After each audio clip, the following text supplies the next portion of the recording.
My name is Pete Finland. I also go by Hot Dog. I have a custom paint shop in Temecula, California, and I've been doing this custom paint thing for 43 years. When I first opened my shop, it was called Paint by Pete, which sounds kind of generic. And I liked hot dogs, so people would always ask me, where do you come up with these crazy paint jobs? And I always say a mustard dog at Wiener Schnitzel. And when I moved my shop one time, I thought, okay, people that like custom paint are hot dogs, like the skiing term. So I called it Hot Dog Designs, and then it just turned into Hot Dog Kustoms. People thought that was my name, so it stuck. This all started when I was in high school. I got really lucky and had an awesome art teacher in high school where, aside from doing the normal projects or required work, he had airbrushes in the class, and he would let you mess around when you were finished with your required work. So I started airbrushing t-shirts, and I was painting things for teachers in the school. And right out of high school, I got a job painting surfboards. And when I painted surfboards, I was a skateboarder back then, and there was lots of times where I would come to work and there'd be a note on the door that said, "Waves are good, we'll be back later." And I would say, "You frickin' sea hippies, get back to work." Because if they weren't shaping and sanding, I had nothing to paint. So then I started going home and tinkering on motorcycle parts and car parts, and it just went from there. I worked in Escondido at Hot Rods and Custom Stuff, and that was an awesome shop. Fortunate enough to paint a car that won the Riddler Award. And while I was there, a friend of mine was the garage manager for Monster Garage. He said, "Hey, we need someone to come up and interview for the guy." I don't know if you're familiar with the show, but there was always somebody at the beginning drawing when they were talking about what they were going to build. No one was applying for that part. They all wanted to be builders and all that. So I went up there, did a test to draw something, and then I told the guys, "Hey, I want to be a builder on the show too. Will you do that?" So I said, "Okay, cool, I'll go up there and be a builder." And that's when I met Jesse, and then he said, "Hey dude, I'm going to make you a paint shop." And I kind of went, "Nah, bullshit." A couple months later, he said, "Come up here and check it out." And that's when he got the building across the street from where the original West Coast Choppers was. So I spent 8 years there full time. Working at West Coast Choppers was awesome. I was lucky enough that I was somebody that was brought in. I just didn't get hired. So I feel like I might have got treated different than the other people there, but at that time, I don't think there was a better place on earth to be a custom painter because he painted everything.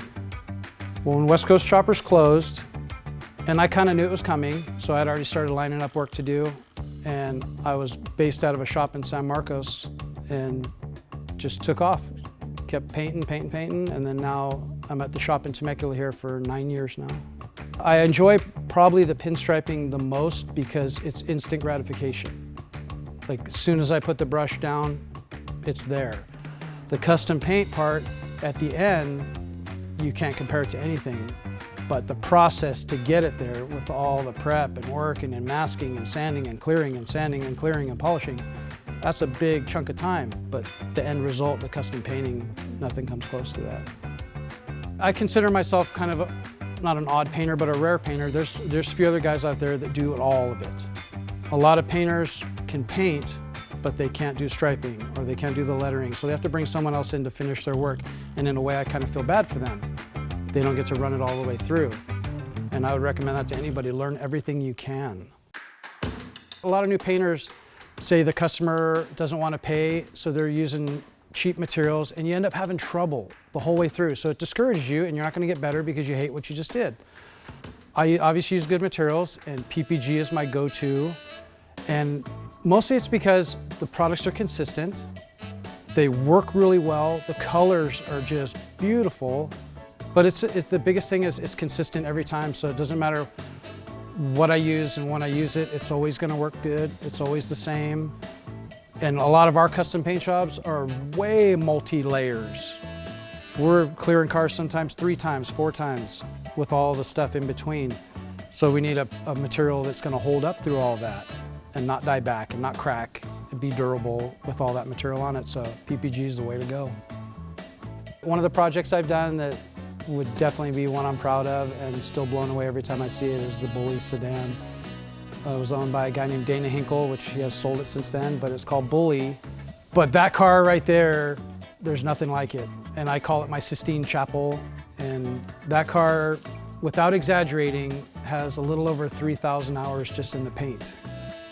And if you're lucky enough to see the car, you'll see why. Every inch of it's painted, there's no carpet in it, the whole floor is painted just like the outside. And that car is the 4th car I've done for that same customer.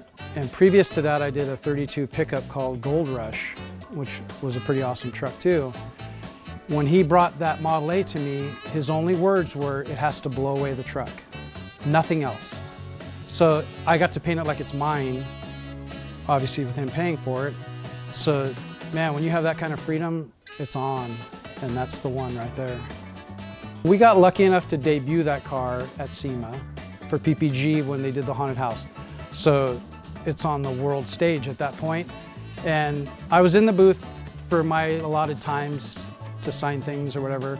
And as I'm just walking through the show, I would bump into my peers, other custom painters, and a couple of them just dropped to the ground and did the bowing thing, like I'm not worthy, which is awesome, because my idea of being a custom painter is to always push it. I don't want to sit back. I don't want to settle down and think, okay, I'm okay at this. I can just do what I'm doing. And a couple of the guys said, literally, you didn't just raise the bar, you broke the bar. It's not going to happen again. And I said, awesome, man. I appreciate that. So that's super cool right there. If you came to me and asked me, hey, how'd you do this? And I say, I'm not telling you, get away from me. Then I'm not a cool guy anymore. But if I help you, there's going to come a time when you're doing something and you can't handle it all the way and you go, hey, Hot Dog, can you help me out? Can you come here and help me? I'll pay you to do this. So it could work both ways. But there's no secrets, because if you're good, you're going to figure it out. And if I help you figure it out, we're friends now forever.